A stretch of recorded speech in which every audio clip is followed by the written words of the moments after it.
Bienvenue, chers téléspectateurs, dans cette édition du journal et sachons tout d'abord que ce mardi 9 juin 2026 à 1h05, les forces coalisées du régime de Kinshasa ont lancé une attaque contre la zone densément peuplée de Gassigny dans le territoire de Massissi. Cette offensive a coûté la vie à une femme de 80 ans et un garçon de 13 ans. Plusieurs autres civils ont été blessés, tandis que le village a été systématiquement pillé par les éléments de force de Kinshasa. Et à 5 heures, c'est même mardi, les forces coalisées du régime de Kinshasa ont intensifié leurs offensives simultanées contre les localités de Gakenge, Bidegu, Rugezi et Mikenke. De frappes aériennes effectuées par des drones de combat kamikazes et KT-6. Face à cette guerre imposée par le régime de Kinshasa, l'AFC M23 rappelle avoir à maintes reprises alerté le peuple congolais ainsi que la communauté internationale sur les attaques répétées contre la population civile. L'AFC M23 réaffirme avoir avec fermeté son engagement à défendre et à protéger la population, les populations civiles ainsi que leurs biens. Et puis, le vice-gouverneur du Nord Kivu, chargé de finances, de l'économie et du développement, Shadrach Amani, a effectué ce lundi 8 juin 2026 une visite d'inspection au poste frontalier de la Petite Barrière de Goma, point de passage entre la RDC et le Rwanda. Cette descente avait pour objectif d'évaluer l'état d'avancement des travaux de modernisation et d'aménagement en cours sur ces sites stratégiques. Regardons. Vice-gouverneur du Nord Kivu chargé des finances, de l'économie et du développement, Shadrach Amani Bahati, a effectué le lundi 8 juin 2026 une visite d'inspection au poste frontalier de la Petite Barrière de Goma, point de passage entre la RDC et le Rwanda. Cette descente avait pour objectif d'évaluer l'état d'avancement des travaux de modernisation et d'aménagement en cours sur ce site stratégique.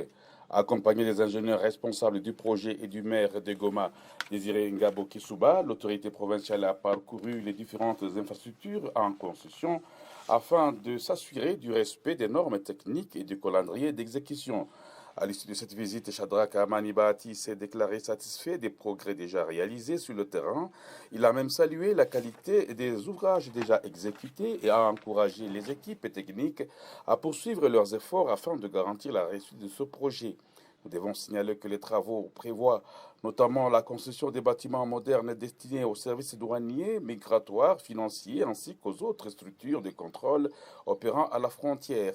L'autorité provinciale a poursuivi sa tournée dans plusieurs quartiers de la ville afin de s'imprégner du déroulement des activités socio-économiques et des préoccupations de la population.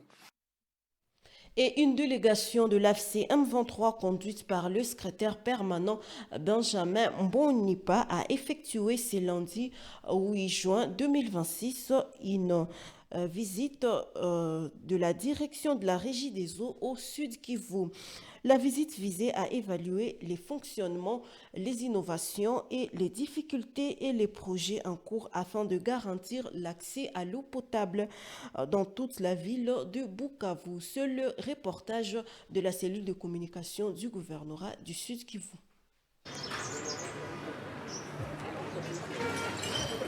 Une délégation de l'AFC M23, conduite par le secrétaire permanent Benjamin Mbonipa, a visité le lundi 8 juin 2026 la direction provinciale de la Régie des eaux Sud Kivu. La visite visait à évaluer le fonctionnement, les innovations, les difficultés et les projets en cours afin de garantir l'accès à l'eau potable dans toute la ville de Bukavu. L'humanisme, c'est mettre l'homme au centre des préoccupations. C'est cela l'AFC M23, a déclaré Benjamin Mbonipa à l'issue des échanges avec les agents et les cadres de la Régie des eaux.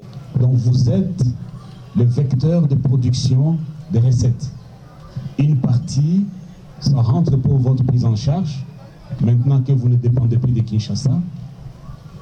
Une autre partie doit entrer dans le travail de développement et l'aménagement du territoire. Nous, on ne peut rien faire sans que les propositions viennent de vous, les professionnels, vous les techniciens, vous qui gérez au quotidien la ville en lui donnant de l'eau. Majisafi. Accompagné du gouverneur des provinces, Patrick Boussoubangui Chombo, de l'inspecteur général de la gouvernance, Rigobert Amani Kabachababou, et du chef du département communication, médias et porte-parole du mouvement, Laurence Kanyoka, le secrétaire permanent a écouté les préoccupations du personnel. Au centre de discussion, l'accès universel à l'eau. La délégation a annoncé une nouvelle mesure. Désormais, toutes les institutions de Bukavu, y compris les hôpitaux, les écoles et les administrations, paieront leur consommation d'eau sans exception, a précisé Benjamin Bonimpa. Du coup, j'ai dit aussi pour les écoles conventionnées, les écoles doivent payer l'eau qu'ils utilisent. Cela dépend aussi du marketing et des services clientèle. Dans les pays anglo-saxons, c'est les customer care. Directeur, vous m'entendez? Même si le gouvernorat, il est votre chef direct, qu'il paye l'eau qu'il consomme. Sauf dans les centres de santé et les hôpitaux, quand on a pokea bagonjwa hizi masiku kusudi tupiganisha hii ugonjwa ya Ebola na ya choléra. Tunaelewana? Les agents et cadres de la Régie des eaux Sud Kivu ont salué cette décision présentée par l'AFC M23 comme un gage d'équité et de viabilité du service. Autre point abordé, la question salariale. Le dossier de 50% sur le salaire des agents de la Régie des eaux sera traité conjointement par les responsables de la Régie, la coordination de l'AFC M23 via le département des finances, l'inspection générale et le gouvernorat des provinces. Et si on prenait les 50%, si on enlève le salaire des agents, est-ce que ce qui reste, ça peut aider à faire la maintenance, à acheter des pièces de rechange, à acheter les carburants ou bien la logistique de tout ça? On va s'asseoir avec les dirigeants pour étudier ensemble. Mais de cela, d'abord, il y a une clé. Il faut arriver à canaliser toutes les recettes. N'est-ce pas ça? Sur le plan technique, la note est positive.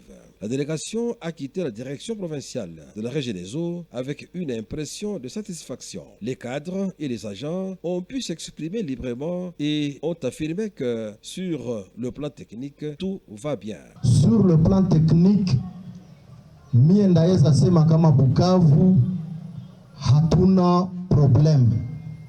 Sur le plan technique, hatuna problème. La FCM23 réaffirme sa volonté de voir l'eau de la Régie des eaux arriver dans tous les quartiers de Bukavu.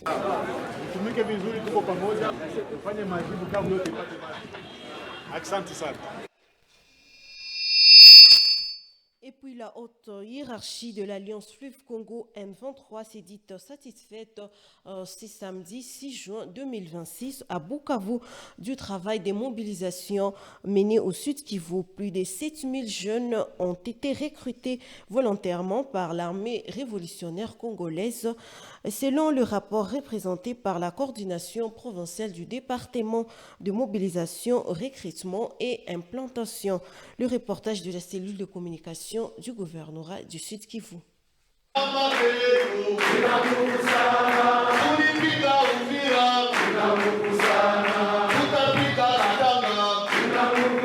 La haute hiérarchie de l'Alliance Fleuve Congo M23 s'est dite satisfaite samedi 6 juin à Bukavu du travail de mobilisation mené au Sud Kivu. Plus de 7000 jeunes ont été recrutés volontairement pour l'armée révolutionnaire congolaise. Selon les rapports présentés par la coordination provinciale du département de mobilisation, recrutement et implantation, dirigée par François Moutabazi, 7000 jeunes âgés de 18 à 25 ans ont été sensibilisés et enrôlés dans les zones libérées du Sud Kivu. Le document a été remis lors d'une réunion devant une délégation du commandement de l'AFC M23. Cette délégation était conduite par le secrétaire permanent et chef de l'exécutif Benjamin Bonimpa à mission officielle au Sud Kivu.